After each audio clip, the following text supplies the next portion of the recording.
Good afternoon. My name is Jim Neal. I'm the librarian here at Columbia, and I'd like to welcome you to this inaugural event in our Scholarly Communication Program Speaker Series.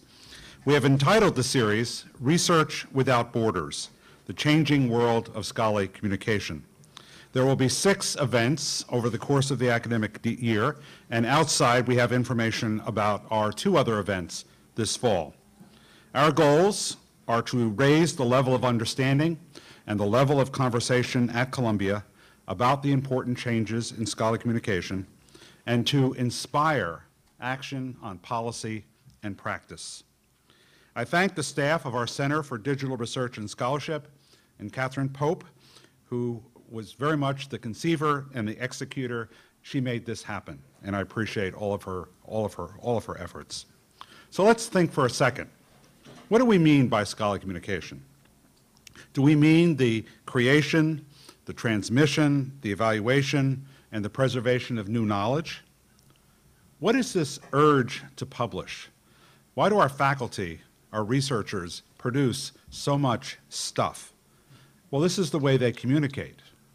This is part of the academic culture in which they've been raised. It's the way their ideas get preserved. It's a way, in many ways, how they achieve their prestige and recognition as individual members of the academic community. But what is this thing we've come to call the crisis in scholarly publishing? Well, the library community for the last 3 decades or so has been like a Greek chorus, standing on the side of the stage, screaming at the academic community. It costs too much. It takes too long to get from author to reader. We give too much away.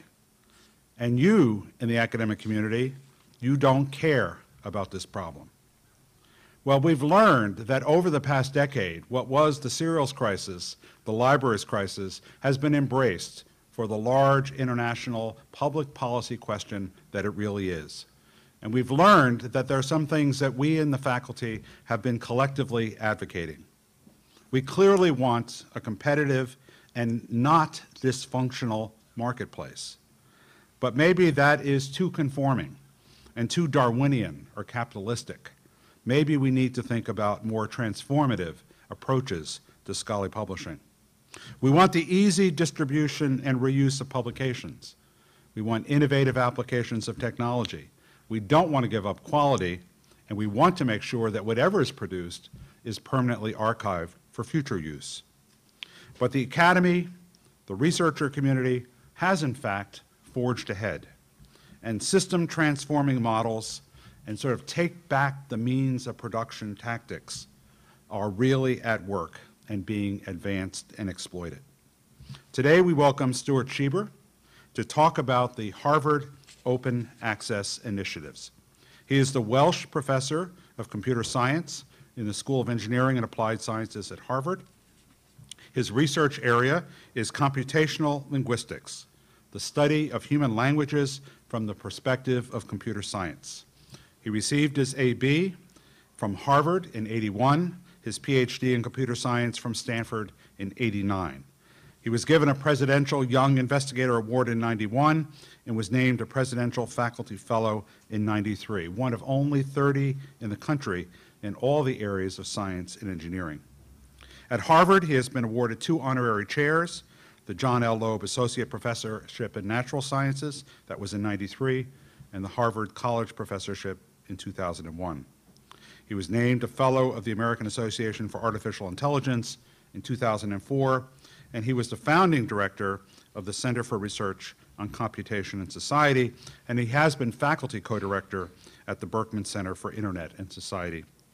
He is currently, as I said, on the faculty, but most importantly for our talk today, he is director of the new Office for Scholarly Communication. So he's a researcher, he's an author, he's a teacher, he's an evaluator, and he's a consumer of scholarly work. We can now add to his resume leader and perhaps provocateur. Professor Shieber will present, and then he will entertain your questions and comments, and that will be followed by a brief reception. Professor Shieber. Welcome. Thank you.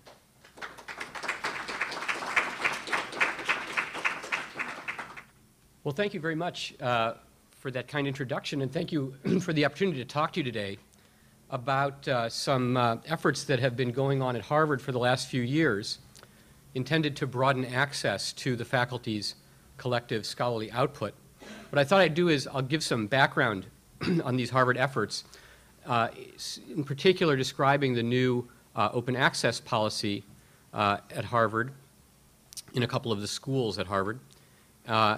And I'll mention some of the background for the policy, how the policy works, some of the external views of our activities. And I also wanted to talk today about another initiative that's unlike the open access policy that has actually been instituted, is just still just a gleam in my eye, but I'm hoping to get some of your feedback on this other idea that I'll float today.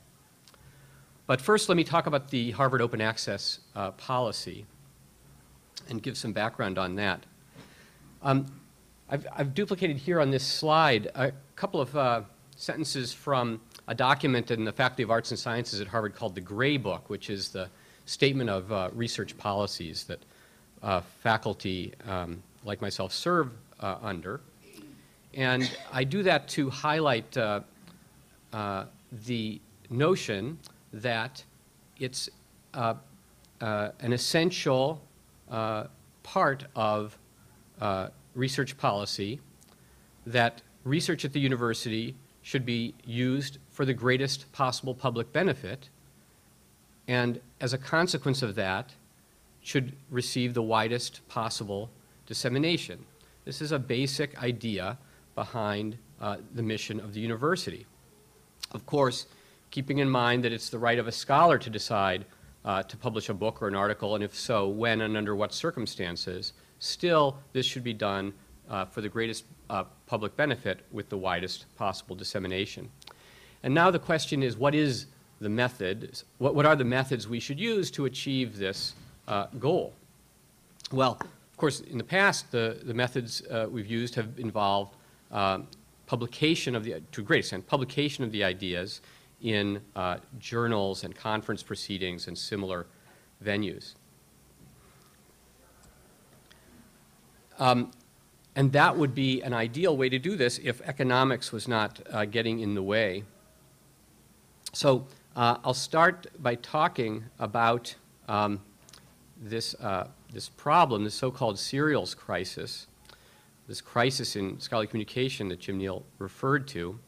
It's with some trepidation that I start with a discussion of the costs of this scholarly communication mechanism we find ourselves in, because the real issue, I want to emphasize again, is not the cost of serials, but the reduction in access that is the problem. Because remember, it's the idea is that we want the widest possible access for our writings. So reduction in access works against that goal. But I'll do it anyway. I'll talk about some economics anyway. On this slide, I show the consumer price index. That's the lower blue line. And then the serial expenditures as a function of time. So you can see that serial expenditures, these are for all of the ARL libraries from statistics from 2005, 2006.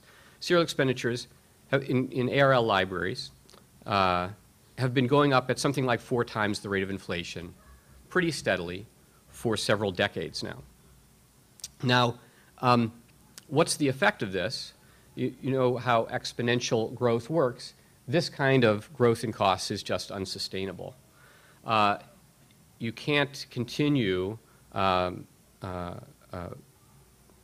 subscribing to journals with that kind of inflation. Over time, it's going to have an effect on something. And the effect that it's had, at least at Harvard, is reducing collections of monographs, canceling serials, almost complete elimination of duplicate subscriptions, and a reduction in access because of all those cancellations and reductions in collections. Now, Harvard is fortunate in having the world's largest academic library, the 5th largest library in the world, over 15 million volumes, and what is a relatively munificent endowment, you might think that Harvard would be immune to this problem, this hyperinflation in the serials market. But if you actually look at Harvard's serial expenditures, you see that it's not the case. This middle line here in purple is Harvard's serial expenditures over that same period of time. And you notice we did a pretty good job trying to keep up with the inflation in cereals for many years until about, 2004. And then you see this decrease in slope. The technical name for that is giving up. At a certain point, you know, budgets cannot hyperinflate as much as we might like the library budgets to hyperinflate. Now, I would say the Harvard library budget did hyperinflate for many years until right about that time, actually a year or two before. The budget of the Harvard University Library was growing at a little bit above the rate of inflation of the Harvard budget overall for many years. And it was because of this hyperinflation in the costs. And a few years ago, people realized that that's just not sustainable. If you keep doing that long enough, then eventually all of the budget of Harvard will be going to the library. And all those other things that Harvard does, though not as important as the functions of the library, will not be able to be done at all. Things like, teaching and research. So eventually it was understood that this couldn't be sustained. Now, the underlying cause of this hyperinflation, it's important to realize, is a market failure, not increasing real costs. And let me say why I say that, or how you can see that. If you look at the cost, kind of subscription cost, subscription charge per page for journals in different fields, and this, the data on this slide are taken from study by Bergstrom and Bergstrom. The graph shows price per page in 6 different fields divided by whether the publisher is a commercial publisher or a nonprofit publisher, like a scholarly society. And you see that the cost per page is 6 times higher for commercial journals. So this is an extraordinary difference in the cost of journals between the commercial publishers and the non-profit publishers. Now you might think, well, maybe that's because the commercial journals are higher quality journals, and that quality means that they have higher costs because they have to be more selective and they have to add more value and so forth, and therefore that's why their cost per page is so much higher. Well, we can look at that too. We can take a look at not cost per page, but a cost per citation, using citation as a proxy for quality. It's not a great proxy, but it's better than nothing. Ought to correlate somewhat. So we can look at the cost per citation for these different journals. And here, turns out that the differential is even larger. The cost per citation is 16 times higher for commercial journals than for nonprofit journals. So what this tells you is, first of all, it's not that the commercial journals are much better and therefore they're more expensive. Arguably, in terms of quality, at least as measured by citation, they're not as good, and yet they're 16 times higher. How can an industry be selling goods, different companies selling goods that are essentially the same kind of goods? I mean, journals published by commercial journals and nonprofit journals are quite similar in all ways, except that they happen to have different content to them, and yet have this huge differential in price. That's a sign of a systemic market failure somewhere along the line. So something needs to get done to solve that problem in the long run, if we're going to rely on subscriptions as our means of access, because without dealing with that problem, subscriptions will continue to hyperinflate, and that will lead to this continued reduction in access. So either we need to solve this problem, or we need to find some other way of achieving access to these articles.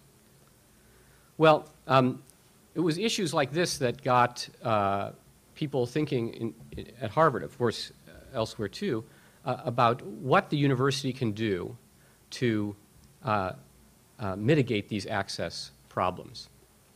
In the short run,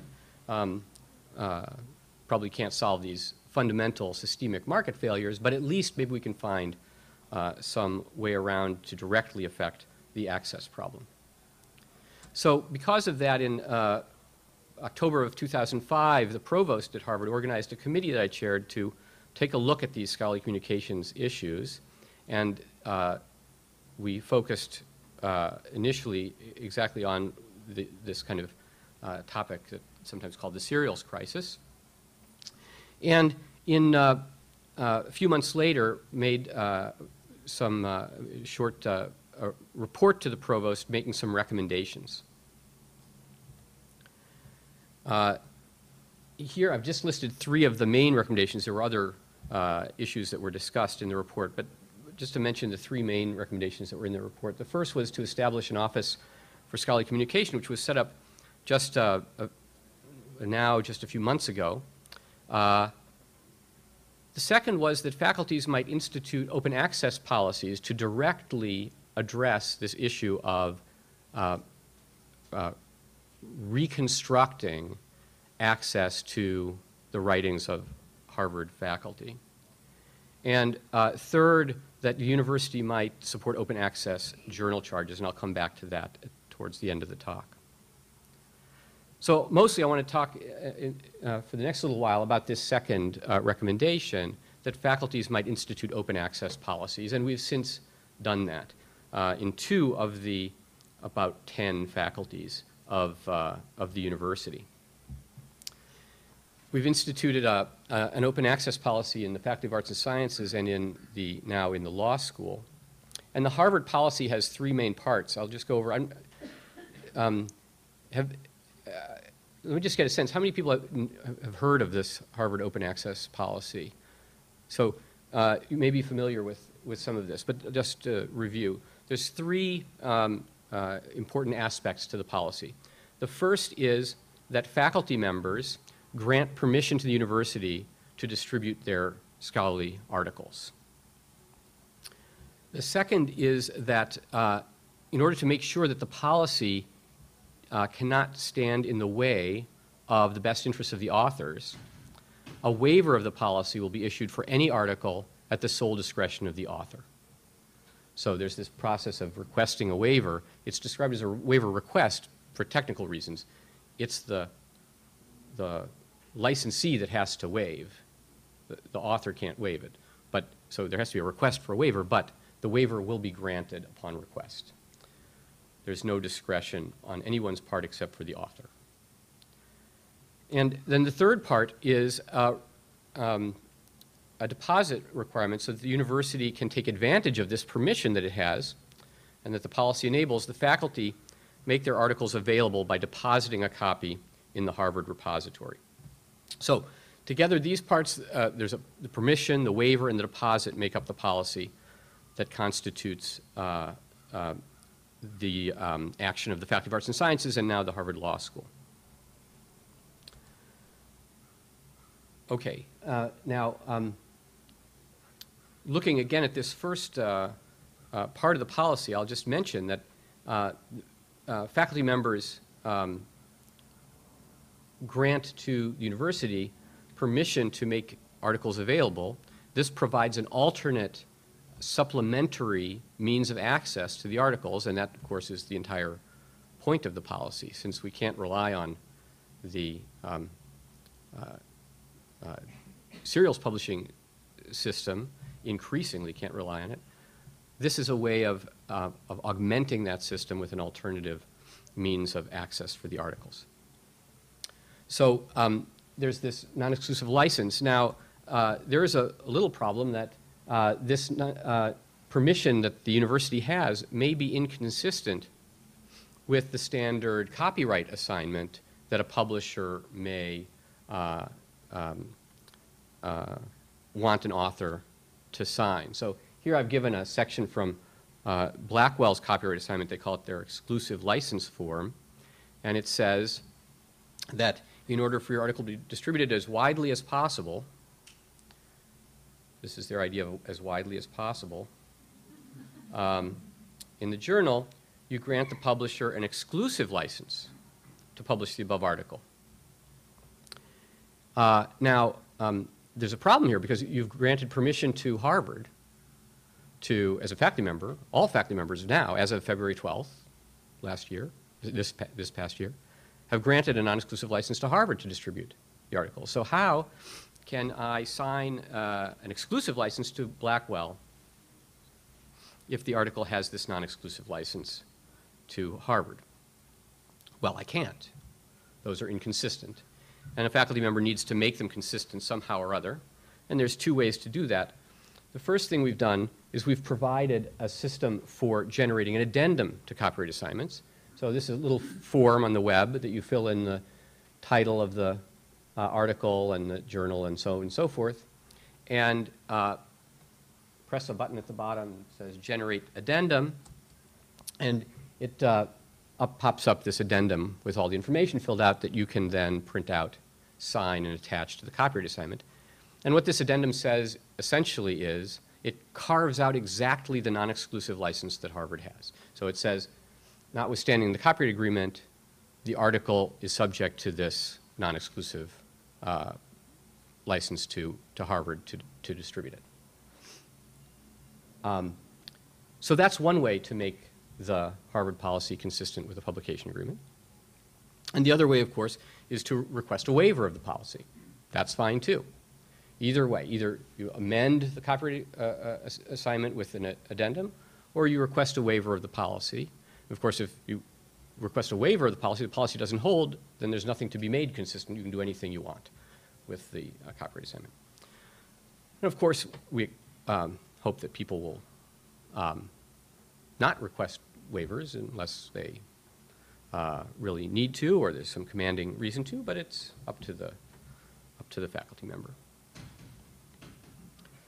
Okay, so that's one thing that the faculty need to do to comply with this policy. They need to either generate an addendum and attach it or request a waiver. And the other thing, of course, is to deposit into a repository. And we're just now, I'm embarrassed to say, finally setting up a repository, university-wide repository that will serve as the infrastructure for distributing these articles and that will take the deposits.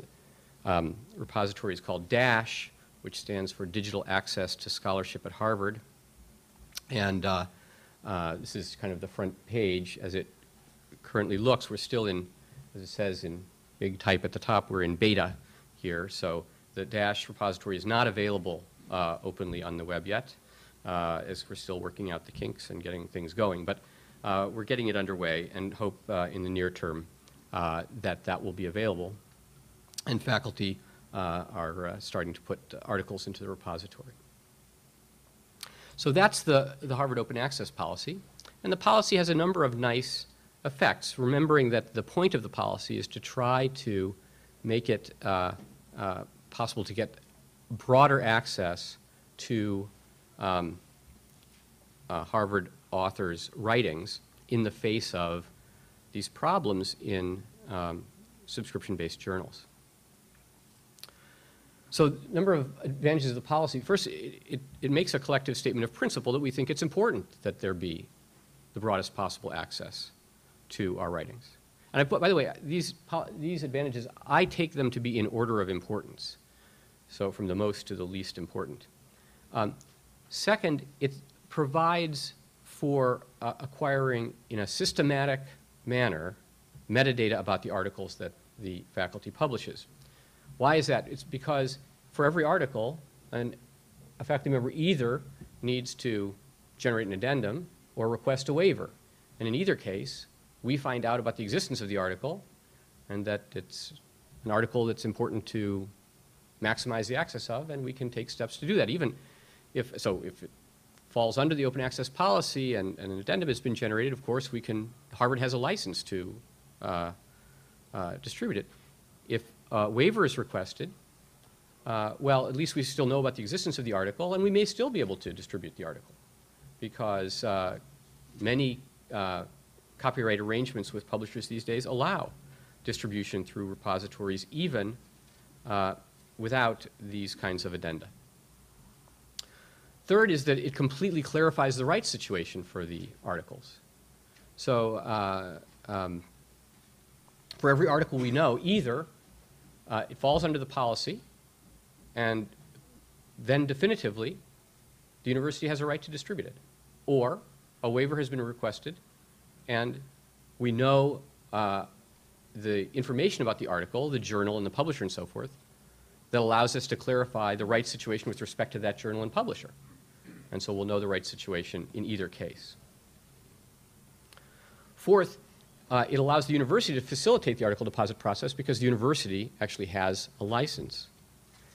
And fifth, it moves some negotiating ability from an individual to the university as a whole. So it's the university now that has all of these rights. And to the extent that there's some middle ground between the university's view of what would be the optimal set of rights and a publisher's view of what would be the optimal set of rights, the university as a single entity can negotiate on behalf of the faculty on those kinds of issues. Compare that to the current situation where for each article, an author needs to individually negotiate with a publisher about rights if that author is willing to do so. And finally, sixth, what may be the least important, although it gets most of the attention, is that the policy changes the rights retention situation from an opt-out situation, from an opt-in situation to an opt-out situation, and that may increase the amount of rights retained. We don't know. Probably not going to make it any worse, and it may actually increase the amount of rights retention. If experience is any predictor in other areas where we go from opt-in to opt-out, those kinds of moves tend to increase compliance and participation in these kinds of arrangements. But we don't know. So it has a bunch of nice advantages. I thought I'd say a few words about the process that we undertook in engaging the Faculty of Arts and Sciences and the law school in discussing the policy and in getting them to approve the policy. As I said before, there was a report submitted to the provost right around the same time was the first meeting with faculty of FAS. In this particular case, it was the library committee that oversees the Harvard College Library, to talk about this policy, the possibility of this policy. That was in February of 2006. And the policy itself was voted in February of 2008. And between the two, here I've listed some of the major meetings that occurred on campus to discuss the policy. I haven't by any means listed all of them. So you can see there was a lot of discussion on campus. We met with so-called caucus of chairs. That's the chairs of all the departments in FAS.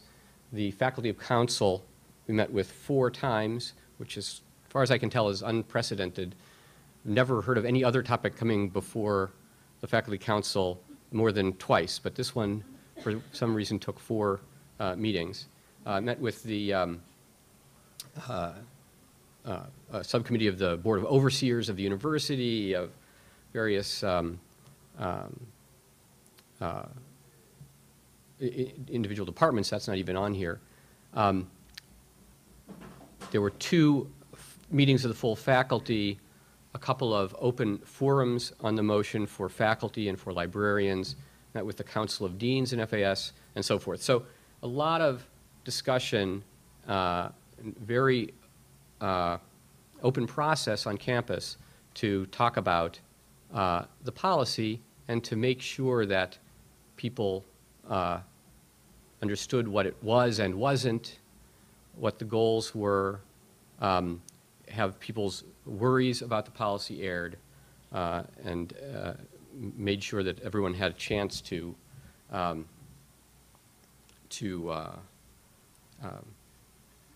object where they thought there were valid objections. Similar process and about a similar amount of time took place at the law school, again about 2 years from the very first time it was discussed with Harvard Law School faculty to May of 2008 when the law school faculty voted to approve the policy. So, so that's the open access policy. It's very new. We don't know to what extent we'll have compliance with the policy, to what extent we'll be able to populate the repository. It's a little early to tell. We're just still in the beginnings of implementing it. That hasn't stopped people from talking about it outside of the university. I've taken a selection of some of the external views of this policy on the next few slides. Here's, for instance, what our local newspaper, the Boston Globe, said about the policy. They called it a bold move to boost the unrestricted global use of research articles. But this was not just a local news story. Apparently it was an international news story as well. Here's the Italian paper of record, Corriere della Sera, predicting that the Harvard decision will accelerate the ongoing process of reorganizing the means by which knowledge is disseminated. Now, since I'm the one giving the talk, I get to pick the quotes, so I show you these quotes. But just in the interest of honesty, there were other quotes that maybe should be looked at. Not everyone was so impressed with the Harvard policy. Here's the Association of American Publishers, who say that it's just a gambit in a price dispute, that libraries are just upset that their budgets are far less than desirable. By desirable, I take it he means what the publishers would desire that the budgets are. So the AAP thinks we just need to face reality and raise the library budgets and keep paying larger amounts for less and less access, which is a pretty good way to do things if you're a publisher. Here's another reaction from the Inside Higher Ed. It says Harvard's self-serving move weakens standards of peer review process.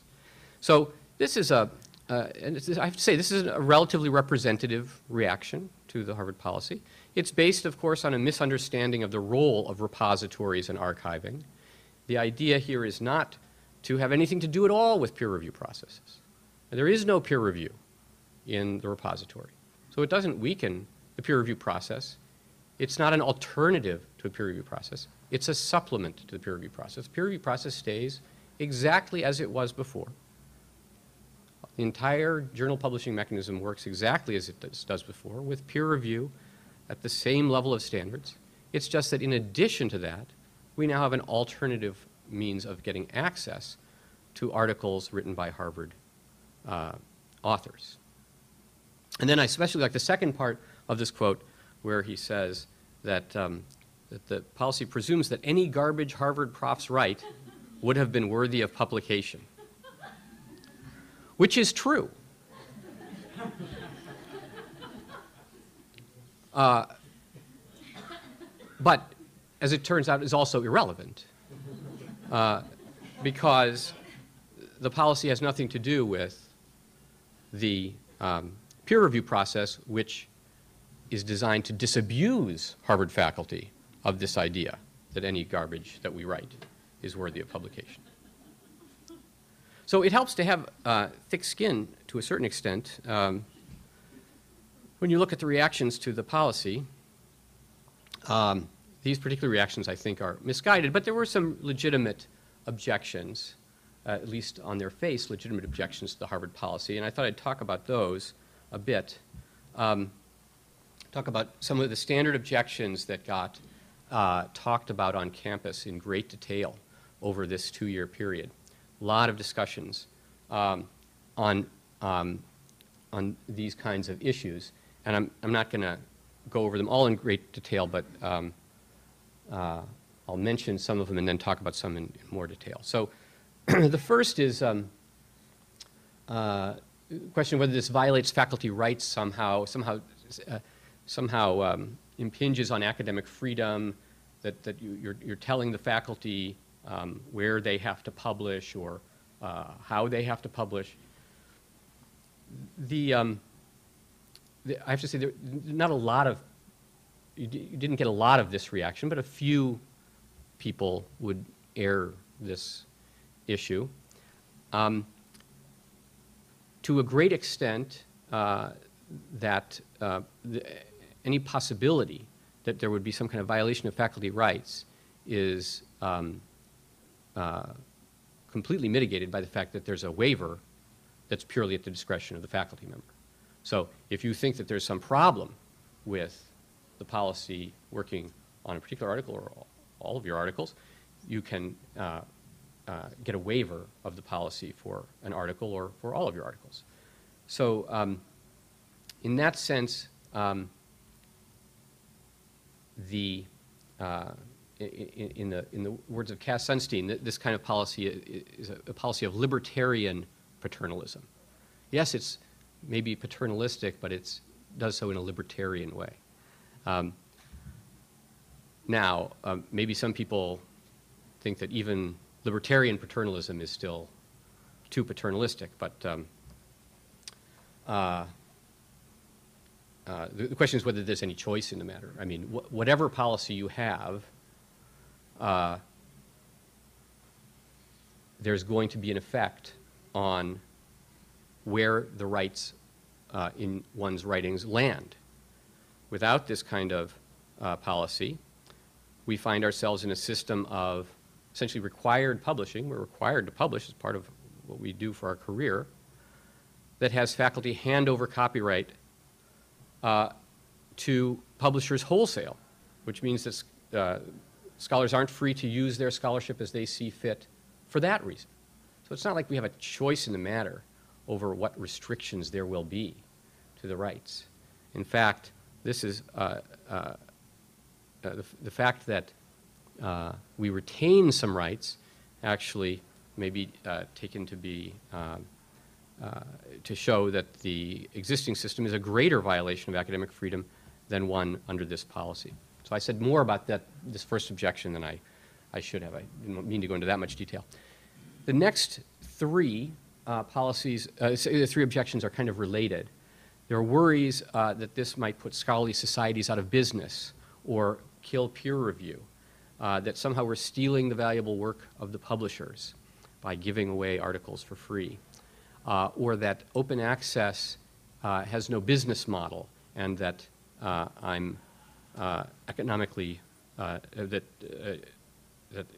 you're economically naive by proposing it.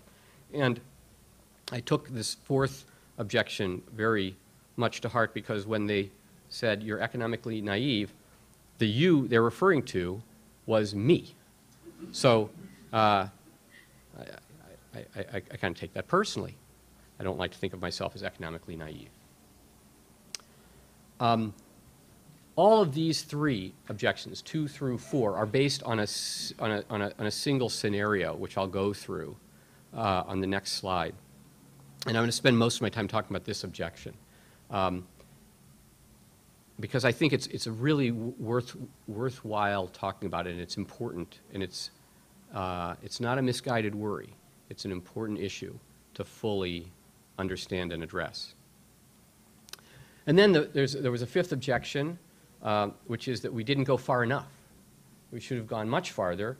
We should have dropped the waiver process. That this should have been a mandate, not just move from an opt-in to an opt-out situation, but an actual mandate, at least for the deposit part.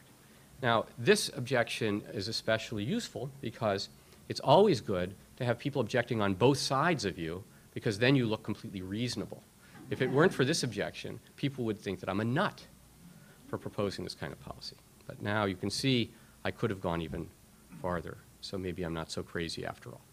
Okay, that's all I'll say about that, unless people want to ask about that issue. But I want to concentrate on those middle objections that had to do with this kind of dystopian scenario that people worry about. So those kinds of objections, that this will harm peer review, it will put journals out of business, scholarly societies will suffer, and so forth. These are all based on a certain extrapolation of this policy, not the policy itself. So the first issue is we have to imagine that at some time in the more or less distant future, many years from now, all universities will have followed suit, following Harvard. Harvard likes to imagine that we control in some manner through moral suasion or something how other universities act. But you, of course, know it's not true. We tried, for instance, to get rid of early action for undergraduate admissions. Made a big announcement that we weren't going to do early action. There had been a lot of discussion of early action before then, how early action was problematic, and all the universities should get rid of it, and if just someone would go first, then we'd all follow, and so Harvard said, okay, we'll go first, and we got rid of early action. Nothing happened. So the notion that we can do something and then everybody just follows suit is incredibly naive. But let's imagine that it would happen, that all the universities would follow suit, and that all these policies are enacted and very successful, and huge percentage of the articles are available open access through this alternative venue, so that in addition to being available from publishers, they're also available in these repositories. Well, you could imagine you could get so much access to articles in a particular journal, such a high percentage of the articles in the journal would be available, and the value added between the publisher's version of the article and the author's version might be small enough that a library would start feeling freer to cancel a subscription to that journal. And maybe many libraries would start feeling freer to cancel subscriptions. So they don't need the subscriptions anymore to get access of a sufficiently good quality for their patrons. And what would that do? That would cause price pressure on journal subscription fees. Right? If you're more willing to cancel, then the publishers can't command as high prices. Now, the first two steps here are, of course, the open access goal of repositories. That's the whole point. We want to get wider access, at least to, in the case of the Harvard policy, to Harvard authors, but the more the better. That's the goal of repositories and deposit policies. 3 through 4 here on this list, this is the potential financial benefit to libraries of this kind of policy, although there's an empirical question as to whether this would occur at all. To the extent we have any empirical evidence, it's to the contrary. So in the one case we have of a field that has essentially wholesale open access to authors' version of articles, that's physics, we haven't seen cancellation of library subscriptions, and the journals are still maintaining the subscriptions, and the publishers are still publishing the journals. Nonetheless, not all fields are physics. Maybe this would play out in the way envisioned here, and you'd have some price pressure on journal subscription fees. Well, from that second slide I showed with the differential in prices between the commercial and non-commercial journals, a little price pressure on publishers may not be a bad thing. You can see that there's apparently a lot of room to maneuver in the prices for commercial journals. So that wouldn't be a bad thing. And of course, the price pressure would start exactly on the most expensive and least efficient journals, which is exactly where you'd want it to be. Nonetheless, continuing this dystopian scenario, what would happen if the price pressure was so grave that journals couldn't even recoup their costs? Again, remember, we're extrapolating now many years in the future when all the universities have kind of gotten on board with open access and all the faculty and authors are doing this kind of thing. And maybe the journals wouldn't be able to recoup their costs anymore. So what would a publisher do in that case? Well, you can't operate at a loss.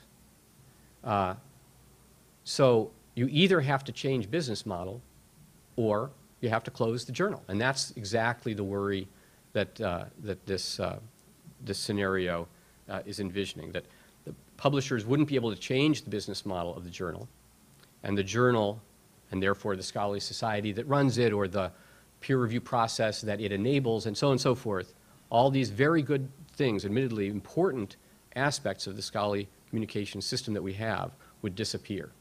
And this would be a truly terrible future if it were to come about.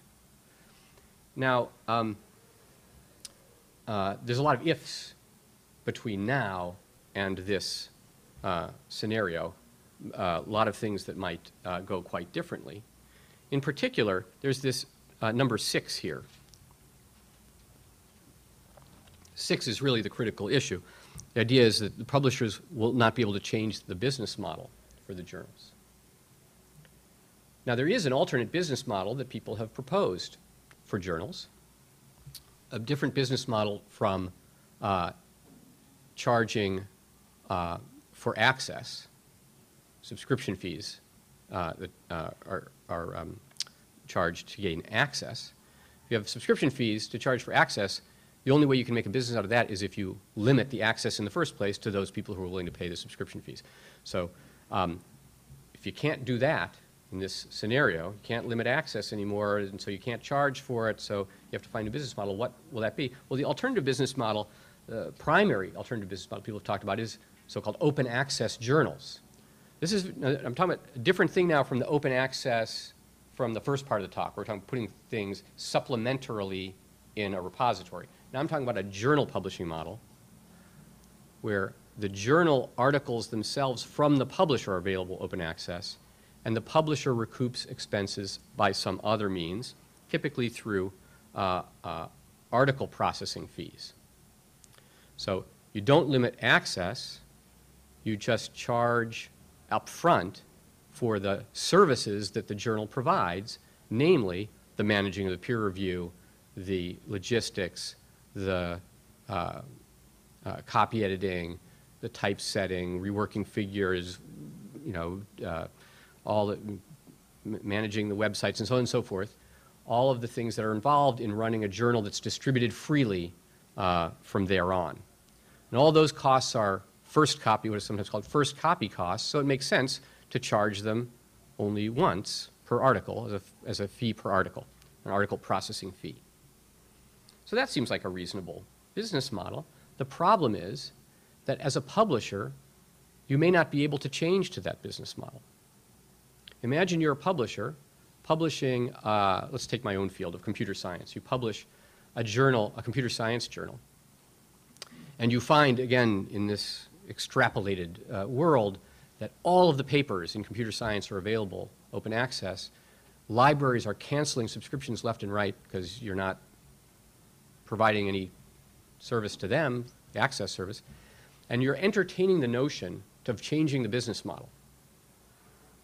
You're going to stop charging subscription fees and you're going to start charging an article processing fee. Well, you can't. You'd be the only computer science journal to charge article processing fees. It's just not done in computer science. So what's an author going to do when they see, oh, I can publish in your journal and it's going to cost me $1,000 for an article processing fee, or I can publish in any of the other computer science journals where it costs me nothing. They're going to vote with their feet and go to the other journals, or at least there'll be some movement, and you run the risk of lowering the quality of the journal, which of course that's the journal's bread and butter. And it might even be considered a fiduciary irresponsibility to change the business model. If you're a commercial firm, that's illegal. You have to serve the best interests of your shareholders. You can't do it. So the publishers are in a bind, and I have to say, I feel for the publishers. I mean, it's a real issue. So what can we do about that problem?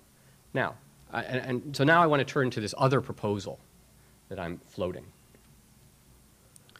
But I don't want to do that till I emphasize once again that this entire discussion is extraordinarily speculative.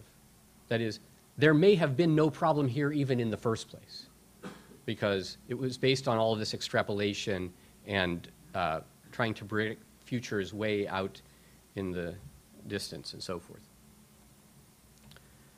Trying to predict how markets work, and I don't know about you, but I'm not feeling very good these days about predicting how markets work. So what we need to do is find some way that reduces the risk to a publisher of changing their business model. Publishers provide extremely valuable services to faculty authors, to universities, to funding agencies that are funding the research that the publishers are helping to vet and improve and distribute. Those are valuable services, and they deserve to be paid for. They're not cost-free, and we need to pay for them. And now the question is, who's going to pay for them? Well, I think we need to put our money where our mouth is. And the people who should pay for them are the universities and the funding agencies. First of all, that's who's paying for them now. Right now, those services are hidden inside the subscription fees. They're recouped through subscription fees. And who pays that? The universities through library budgets, and the funding agencies through overheads to the universities that go to the library budgets that pay the subscription fees. So we know in aggregate, the funding agencies and universities are already paying enough money, have enough money to pay for the services in aggregate that the publishers are providing. These very important, valuable services. The issue is not, is there enough money? It's how do we channel the money? Do we channel it through this dysfunctional market based on subscription fees, or do we channel it through a functional market? But we need to channel it one way or another. And if we entertain channeling it through open access article processing fees, then we need to step up to the plate and say that's what we'll do. That universities will commit to underwriting, and here I come to what I call the Harvard Compact. The Harvard Compact is signing on to the following statement, that the university commits to underwrite reasonable article processing fees for open access journals for which funds are not otherwise available. There are a lot of details here, and I can talk about them, but the basic idea is this, that the university will pay open access article processing fees. That's the basic idea. An author wants to publish in an open access journal that charges $1,000 for the article processing fees and doesn't have a grant to fund this $1,000, the university will pay it. So now the author is in a different position. The author doesn't need to decide, should I publish in this open access journal or a commercial journal that's charging no article processing fees but subscription fees instead. Well, now the choice isn't, is it $1,000 out of my pocket, because the university is going to pay for that. So it's $0 out of the author's pocket in either case. And now the open access journals and the closed access journals are on a bit more equal footing. Not completely equal still, but a bit more equal footing. More importantly, if we extrapolate in the same way we extrapolated to get to this dystopian scenario, if we simultaneously extrapolate the Harvard Compact, you notice the risk to the publisher of changing models from a subscription fee-based model to an article fee-based model disappears.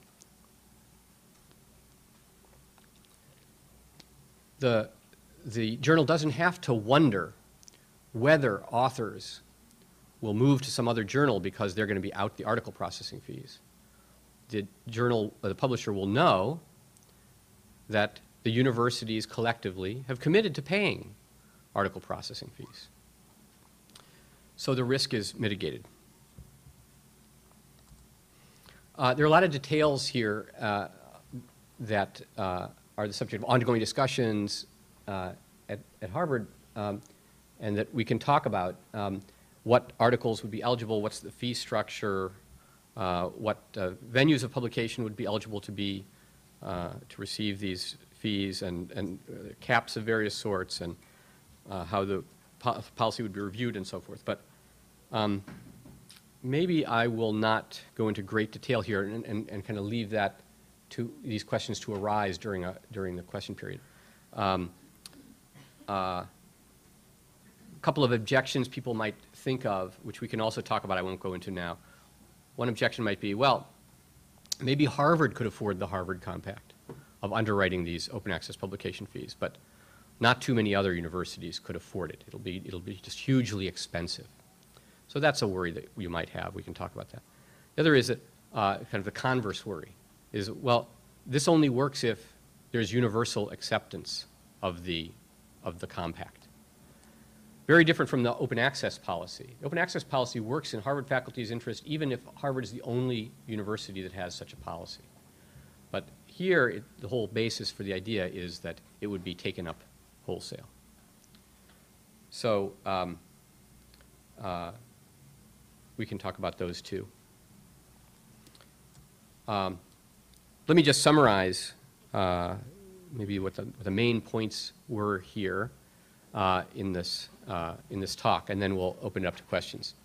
First thing I want to emphasize is that this is a university faculty problem, that this problem of dysfunction in the scholarly communication system, and it requires university and faculty action to resolve it. It's not, as it sometimes has been described, a library problem that requires library action. The second is there are two parts to the problem. There's an access problem, and for that, we hope that this Harvard open access policy will mitigate the access problem. But there's also a separate business model problem that the Harvard open access policy has nothing to do with. And the hope there is that that can be at least partially mitigated by the Harvard Compact. So let me stop there, and I'll take questions on any or all of these topics. Yeah. I'm curious to know, when you speak about this, you mentioned articles at the outset. Is this doesn't apply to books that Harvard faculty members, because the publishing industry, we just had an interesting discussion a couple of days ago to show that the academic publishing industry of books has its own set of problems. And I'm it curious does whether indeed. This applies to the Yeah. monograph as well. The question is whether this Harvard open access policy applies to books. The book publishing industry, academic book publishing industry, has its own problems. I think they're problems of a different sort from the journal publishing system, and therefore requires different solutions. The Harvard open access policy does not apply to books. It applies only to what we refer to as scholarly articles. So these are, and you can think of what the core cases of scholarly articles are. Articles in scholarly journals, refereed conference proceedings, that kind of thing. Not popular articles, not books, monographs, not educational materials, pedagogical materials. So it's focused on exactly this area of scholarly articles where we're seeing this particular kind of market dysfunction that's leading to reduction in access. But the question of book publishing is also an interesting area, and it's not something that we have concrete proposals on yet, although there's a lot of interest to try to figure out what can be done. It's a very hard problem. And again, it also has this property that the library sees the problem, but the library is more or less a recipient of the problem. That is, it's a faculty problem to a great degree, especially in the humanities, where what has driven the problem is the implicit collective requirement of faculty in the humanities to see book publishing as a means of career advancement. Yeah. Nature ran an editorial recently comparing the slightly different business models of Public Library of Science and Biomed Central in the biomedical domain. Mm-hmm. And they were maintaining that PLOS, which has, I think, 6 journals, has 4 primary journals that, and what they call the Nature cash cow, PLOS 1. And then the Biomed Central has many, dozens, if not over 100 journals. I've had experience with both, and they're both very interesting. But they maintain that Biomed Central is able to do better because they have such a multitude of journals and a different peer review process that's completely transparent, that they have like many cash cows. However, I heard recently that I think Biomed Central is up for sale. No, it's been sold. Really? Okay. Bring her. If you could comment on some of the yeah. what Nature was that editorial. I haven't read that editorial, but I'll tell you what I think about Please. the publishers. I'm not a big expert on the finances of PLOS and Biomed Central, but the first thing to note is that it's probably not a good idea to extrapolate from the experience of PLOS. PLOS is an outlier as a publisher in many ways, in the same way that Nature Publishing Group, which publishes Nature, AAAS, which publishes Science. There's a small set of journals that work very differently from the vast bulk of the tens of thousands of journals that are published every year. And PLOS is in that same group with Science and Nature and New England Journal of Medicine, where, first of all, not all of the content, a lot of the content from those journals isn't kind of academic contributed, peer-reviewed content. So they have writing staffs that write a lot of the material. And of course, that's very expensive. So they have a whole different range of overheads that your average journal doesn't have. And consequently, their expenses are much higher. And that's why you see their article processing fees are much higher than Biomed Central as well. And even at the, whatever it is now, $28.50 or so that PLOS is charging per article, the argument is that they're not breaking even on those articles, and so PLOS 1 kind of underwrites these other articles. So I have great respect for Public Library of Science. I think it's a wonderful set of journals, but I don't think it's representative of how open access publishing in general would work. Biomed Central is much more, I think, the kind of model that you'd expect an open access publisher to use. I don't know if that answered the question. Stuart, I want to critique the Harvard Compact concept and question whether it perpetuates a bucket that we no longer need, that is the journal. If the journal does not serve the purpose of communication, because people are getting those papers elsewhere through open access models, if it is not the primary place where people go to use material, if it in fact it's not the tool for long-term archiving and preservation because others have stepped in, why should we continue to sustain a model for the purposes of peer review and not focus on new strategies or new approaches to quality assurance and peer review? So that's and what is a reasonable processing fee? And will the commercial publishers survive on what we would be willing to pay? So there's two separate questions there. So the first kind of set of questions I think is completely reasonable. So why should we even bother underwriting any kind of journals?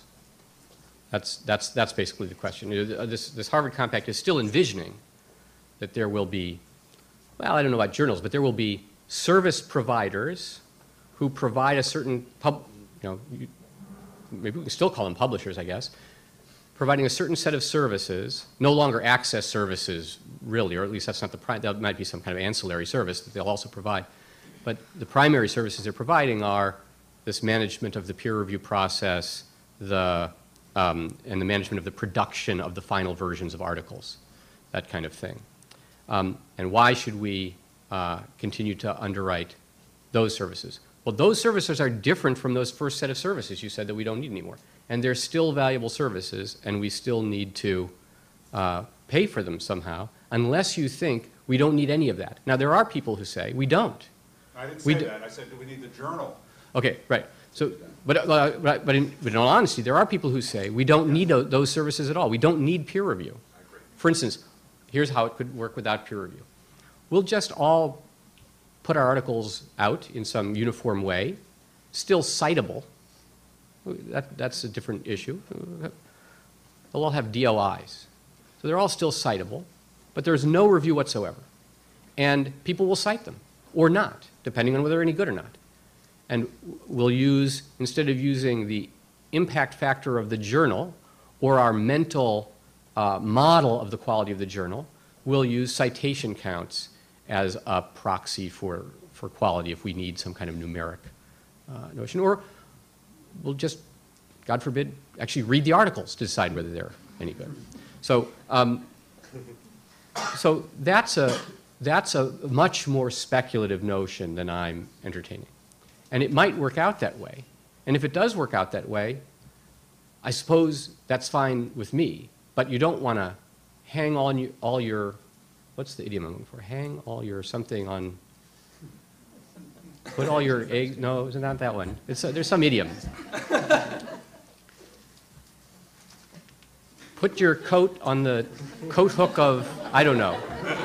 You don't want to rely on that working out that way. So if it does work out that way, all the better. The Harvard Compact won't cost anything because there won't be any open access journals to fund. That's fine. But if it doesn't work out that way, and it continues to work through a journal publishing process, and remember, we can talk about journals, you know, the Harvard Compact can cover journals in a kind of a broad sense. That is, they needn't be topic specific in the way we think, although there's something to be said for topic specificity in terms of the management of the processing, the peer review process, and management of brand imprimatur. But maybe if it works out that it's better to have broader journals, so to speak, that aren't topic specific, it would still be covered under this model. I have to say, I'm not, one of the reasons I don't want to take the next step, which is to say, let's just rethink how journals work entirely and maybe get rid of them and so forth, is that it's not merely because I'm a Luddite, although I am. But it's not merely because of that. It's because, well, maybe it is just because I'm a Luddite. No, it's because I think there's something that works about that model, and we don't know about alternatives. And so you might say, well, we don't know about the open access publishing model either, but that's not entirely true. We do know. We do know. There are by now thousands of open access journals, and they manage to work even without something like the Harvard Compact, even without institutions standing behind them and having an infrastructure system to support them. We have infrastructure systems to support subscription-based journals. We have library budgets willing to pay them. We have subscription agents willing to serve as aggregators to make that whole process efficient. We have distributors and so forth. So, and publishers, of course. So we don't have those kinds of things for open access journals, and yet we have a large number of open access journals, relatively large, a few thousand, with a wide range of quality, from the most prestigious to, it's safe to say, the least prestigious. So we have some experience that it can work, and we'd have more faith in it if we knew that funding agencies and universities were willing to put their money where their mouth was. I have another question. Yeah. Based on personal experience last week, many of the scenarios that you were raising seem to suggest authorship by, say, a single faculty member at Harvard. I just concluded a study with 16 co-authors, and I was looking at different open access journals because I feel very strongly about it. But there are certain specific journals in my field in brain imaging that are quite prominent. Elsevier, Wiley have a couple journals that are very good. And I was looking at Hindawi publishers and PLOS and whatnot, and I took a vote, and it was very interesting and lively debate amongst the 16 co-authors. Each was spitting out statistics having to do with impact factor, and that's the main thing I wanted to ask you about. And I was saying some things about eigenfactor, and other people were saying this factor, that factor, and the kinds of pressures from a collaboration of multiple universities and these different types of numbers that seem to really, at least in my case, caused a lot of pressure for me to steer away from open access toward a particular publisher. So if you could comment on those. Yeah. So I'm not sure that this is really an issue about multiple authorship.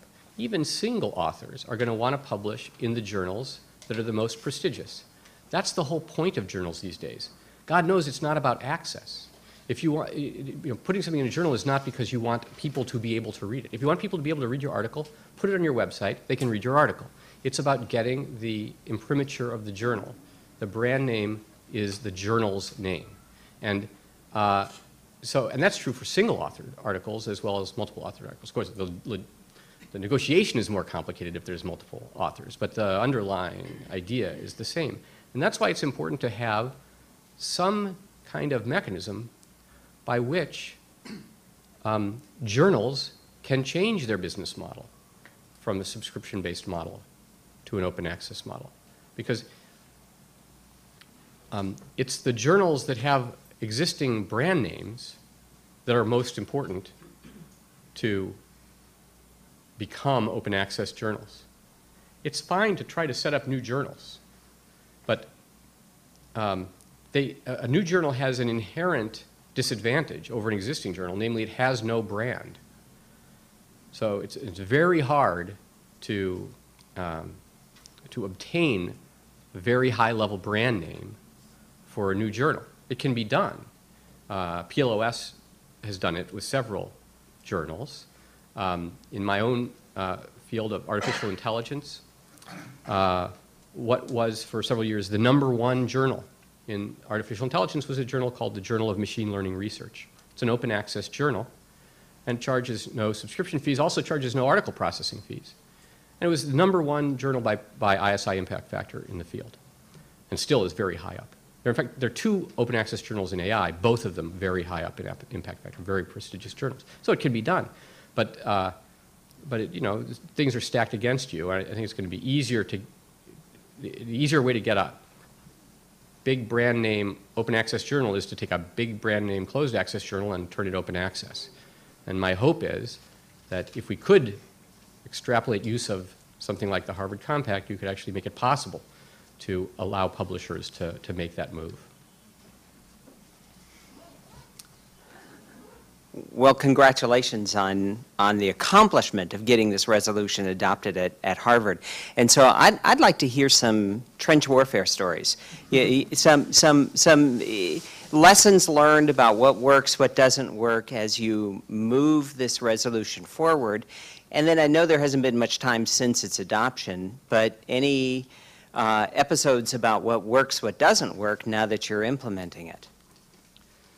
Yeah. So it's a good question. What was it that made it possible to get this policy passed in the Faculty of Arts and Sciences and the law school? I mean, there's a few things I'll mention. First is patience. So it did take a solid 2 years in FAS and in the law school. And, we're now talking to other schools at Harvard who are in some phase of considering such a policy. Some are farther along than others, and it's going to take a long time for them too.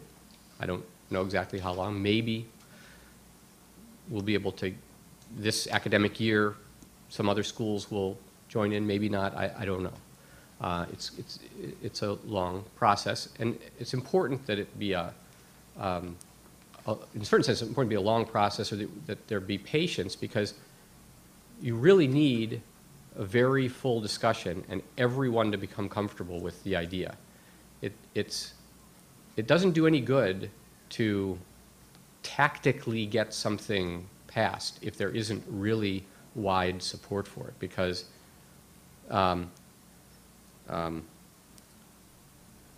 you can pass certain policies, or you can declare certain policies. It doesn't matter. If people are not actually behind them, they won't have any effect. So, so it's important to be patient. Next thing I'd say is it turned out important to the wording of the policy is very important, and in particular, this waiverability was crucial in getting people comfortable that there wouldn't be unintended consequences at an individual level. Because if worse comes to worst, in the face of an impending unintended consequence, one can always get a waiver of the policy. So that did a lot to mitigate lots of different kinds of worries. And third, I'd say it's important that there be, it was important that there was a perception that this was a faculty-driven process.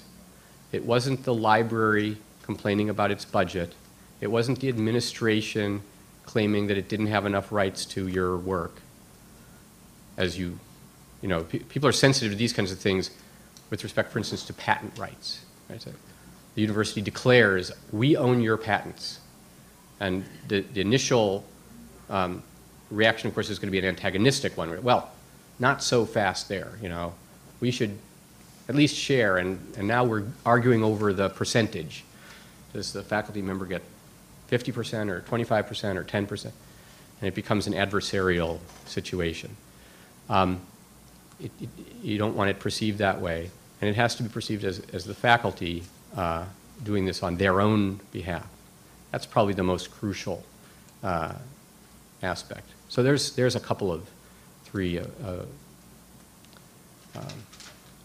things that I think led to the possibility of doing this in FAS, and we're continuing to use the same kind of method where we introduce it to an individual faculty.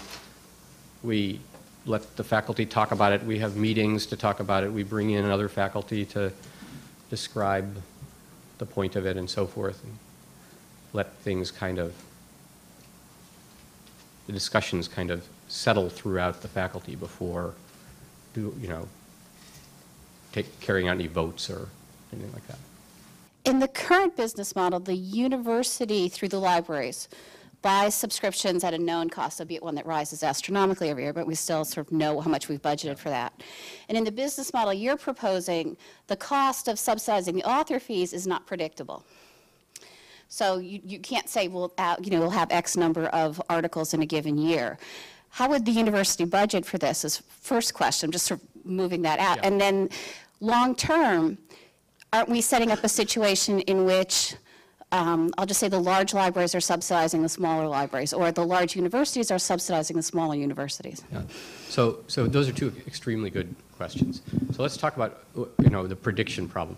So you say, well, we know how much it's going to cost from year to year for serials, but of course you don't know because... Sure, it's what I spent this year plus. Yeah, plus what? That's the question. So you don't know because you renegotiate the contracts all the time.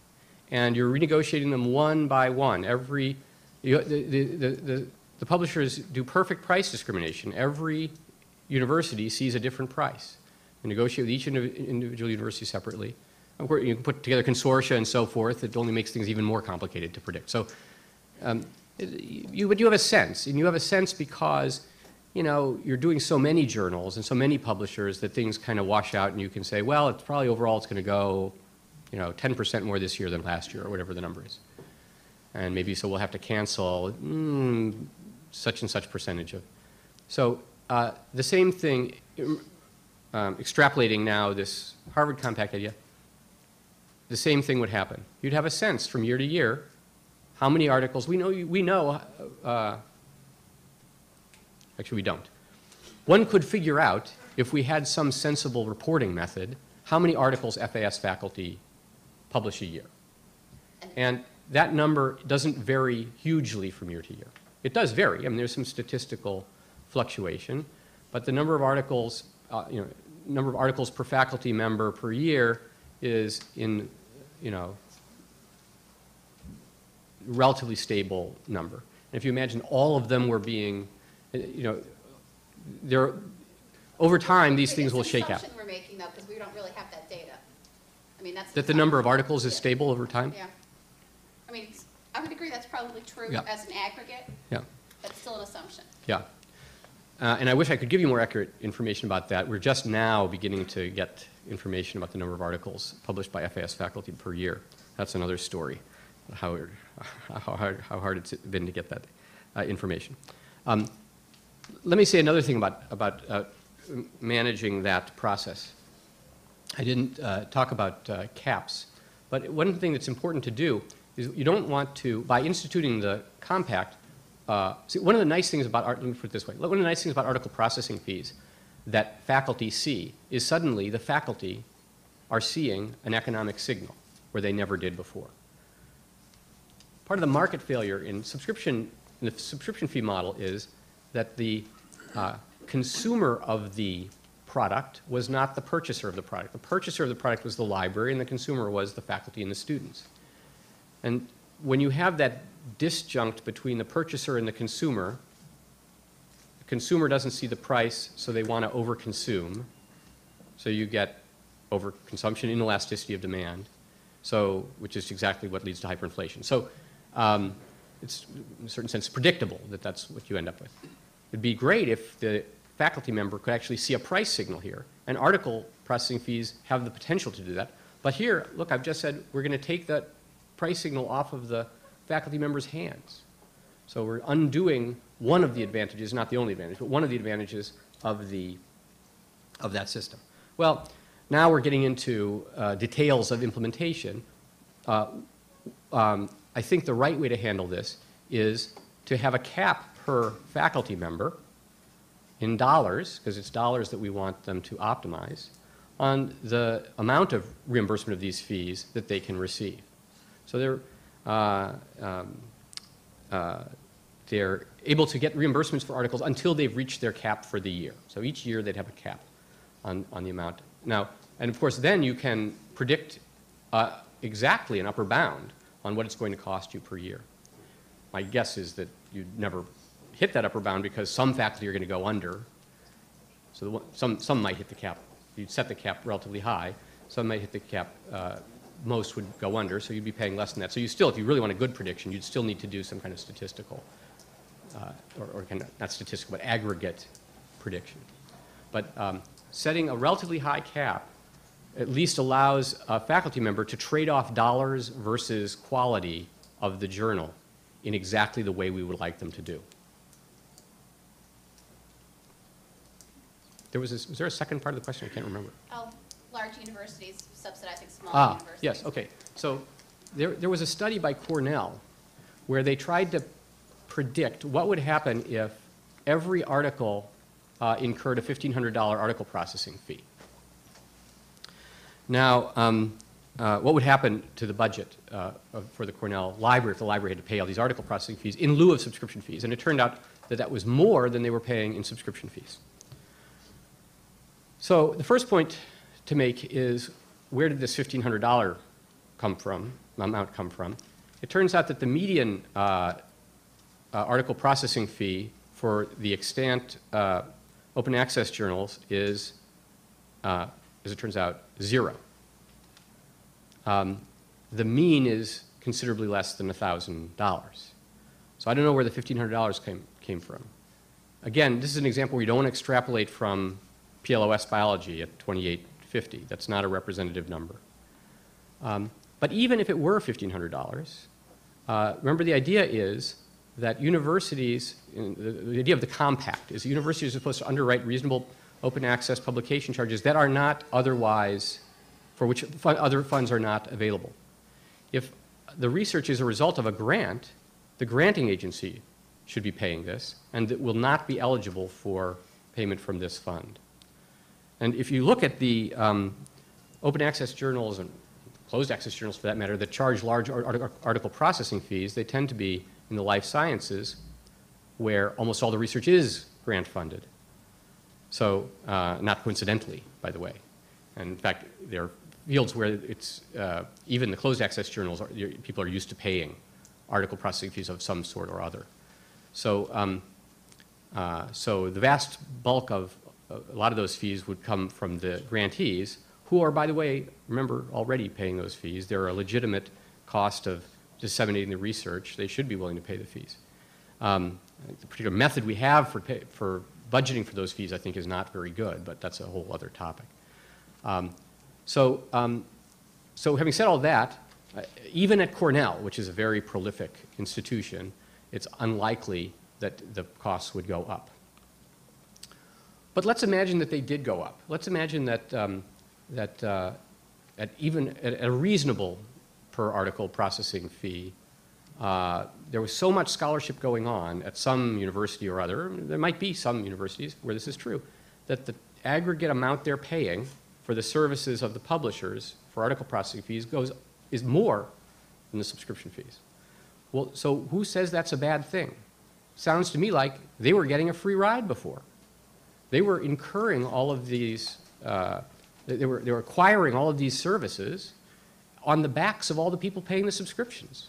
Why should they get that free ride? I mean, if you're a believer in markets, and I am, I'm a believer in working markets. Not so happy about the non-working markets that we're so familiar with these days. And one of them is this subscription-based market. But if we have a working market in article processing fees, then let the chips fall where they may with regard to who's paying what. Because they're getting the services, then they should be paying for the services. You kind of joked about this earlier, but are other universities following in the footsteps? And I don't know if you can answer this or someone else here. Where does Columbia stand in this whole issue? I'll defer to people at Columbia to talk about where Columbia stands.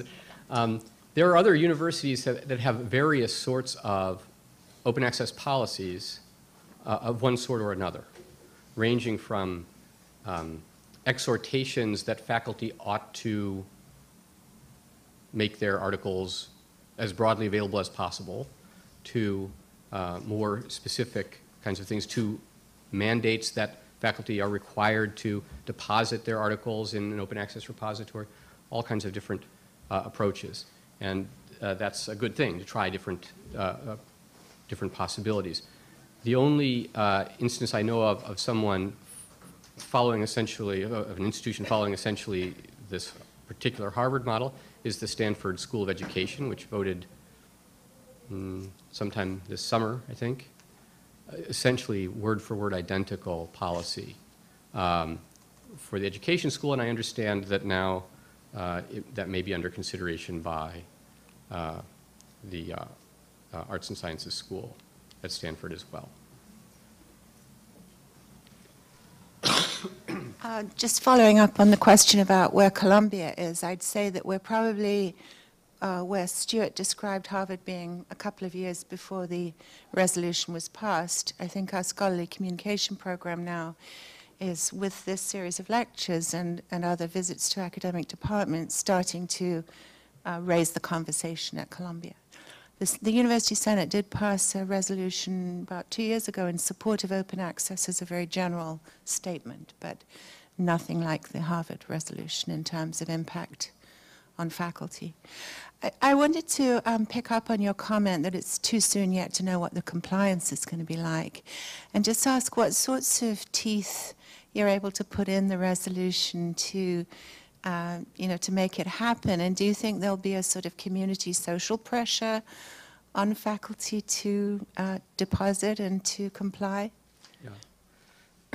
You can imagine various kinds of carrots and sticks. And I've imagined them all, but as it turns out, you can't really deploy the sticks. You know, when push comes to shove, this is why the notion of a mandate is not the right way to think about this kind of policy. There's no such thing as a mandate. You can't force faculty to do anything. I mean, I assume this is true here too. It certainly is true at Harvard. There's no threat that you can make with any teeth. So you're talking about teeth. There's no teeth in the end. What you need is to have people think it's a good idea and in their interest to do so, and to make it as easy as possible for them to comply.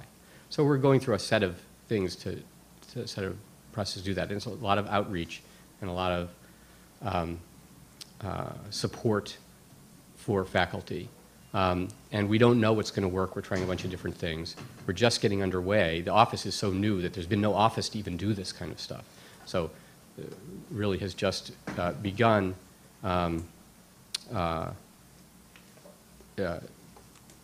this process of trying to get faculty aware of what they need to do, helping them do it, and so forth, is just getting underway. So when I say I can't predict, I really, really can't predict what's going to work. But I hope in the fullness of time, say by the end of this academic year, to have a much better idea where we are, what's working, what's not working, and so forth. There's not a magic bullet here. I mean, you can't just pass the policy and say, now we're done. I mean, that's kind of the beginning of the process, not the end of it.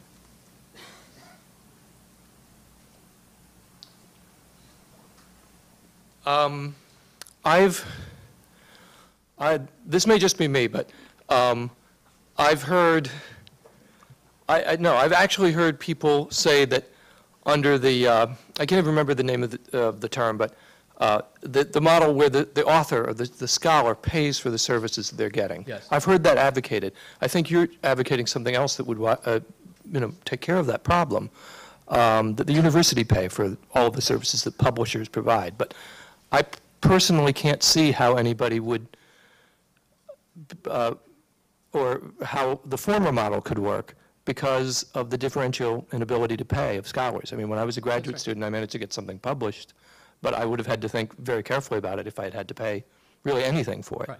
Yeah. And it may be tiered. Can you address that question? That's right. I think you're absolutely right. And so asking a faculty member to pay an article processing fee now, I mean, we've already decided that the services that publishers provide are important to the university, and the university should pay them. Now, we decided that under a model where we hid those charges in subscription fees, but nothing's changed. We still think it's important to the university to pay them, and that's why I say the university should put up or shut up. I mean, the university should pay, and there's no reason that just because a biologist happens to have a grant to pay those fees, they should be able to publish, whereas a person in the classics department who doesn't have a grant doesn't get to publish. That's just not how it works, right? And that's not how we've structured the academy. And the fact that the revenue structure of a publisher has changed shouldn't affect the university's thinking about what research is valuable to disseminate and isn't. I mean, they're just separate questions. So I think you're absolutely right. But if you imagined, I talked about a dystopian scenario. Let's talk about a utopian scenario. Let's imagine that we extrapolate all of this stuff to the point where now open access journals become the norm. The bulk of journals are open access journals instead of the bulk being closed access journals. They're never all going to be open access journals.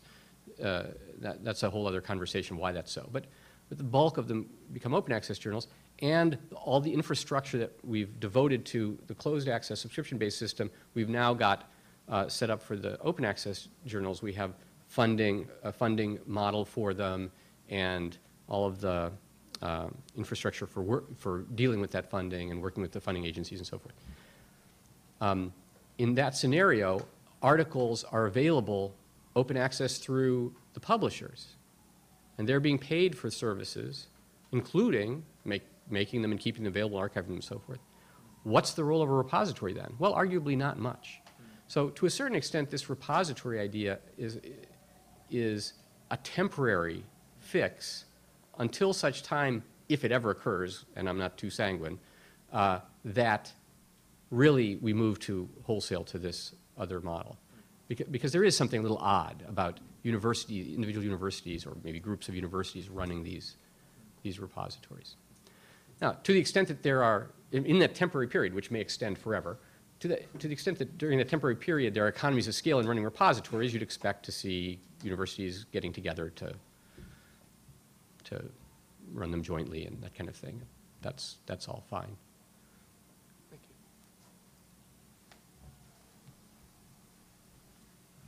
I feel like we're going through the same point in different nuances. So, you know, essentially the imperfect model we have now is that the services that publishers provide, covering the wide range, are paid indirectly by the consumers of the product.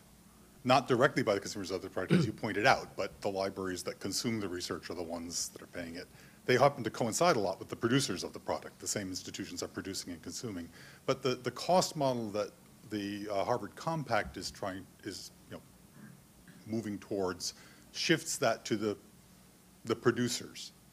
Now, you know, arguably the value accrues both ways. There's value to the people producing research, there's value to the people consuming research, or the institutions doing the same. It's not a closed system. There's research happening outside of an academic context and so forth. Do you see any prospect of a mixed model where the cost and value are distributed across that chain of production consumption more evenly? So I have to be a little careful here. There's the producers and consumers of the research, and there's the producers and consumers of the publisher's product, and those are two different things. So you're right. We've moved from the consumers of the research. We haven't moved. We're entertaining moving from the consumers of the research to the producers of the research. But with respect to the product that the publisher is selling, now the question is, what is that product? At the moment, that product is a combination of two things. It's some services that the publisher provides to the author in terms of providing reviews and working with the author to implement those reviews, and copy editing and typesetting of the article, production of the actual page makeup of the article, and so forth. That's first copy costs. That's related to a service directly for the author. They're also providing access through either shipping printed copies around or controlling access to a website or something. It turns out that the relative cost to the publisher of those two things is very different. So increasingly, the cost for the latter is getting smaller relative to the cost of the former. So it makes sense that the revenue model should switch that way too. So I don't think it's the case that we're moving from the consumers of the product to the producers of the product. We're moving from so the libraries are not the consumers of the product, just a little bit of the product, that access part. We're moving to the actual consumers of the product, who are the authors who are receiving the benefits of the peer review, vetting, filtering, production, and imprimatur. They're the ones that are receiving those benefits. So we're just moving to a model that matches those up better. Now the question is, well, maybe we should mix it a little bit. We should, okay, maybe the bulk of it should be an article processing fee, but a little bit of it should be a distribution fee, or subscription fee. The problem is that there's a big difference between charging 0 for a subscription fee and charging 10 cents for a subscription fee. I mean, just the smallest increment puts you in a completely different situation. And now I'll make one kind of fillip on that, which is, given that the marginal cost of online distribution is essentially 0, I really don't see charging for that. There are print copies, however, and print copies have other advantages other than access. In fact, in a situation where there is free online access, the purpose of a print copy no longer is access. But it still has a purpose, and that purpose is archival. And it makes perfect sense to charge for that. So even open access journals ought to be charging for their print copies, and libraries ought to be buying the print copies. Thank you, because that completes the chain of that part of the value is fixity and archival That's aspects, right. and that has other potential in things like Portico and on the value proposition. Yeah. That's right. So Portico is an interesting example. So there's a very specific service they're selling, and it's a valuable service, and service they're providing, and it's a valuable service, and people should be willing to pay for that service. But the right way to think about it is exactly this way. What are the services that are getting provided, and let's pay for those services, rather than wrapping it all up and hiding it inside of a subscription fee for the article, for the journal as a whole. Or worse, a subscription fee for all of the journals from a publisher as a whole. Would the Harvard Compact work for schools that aren't R1? That are So what?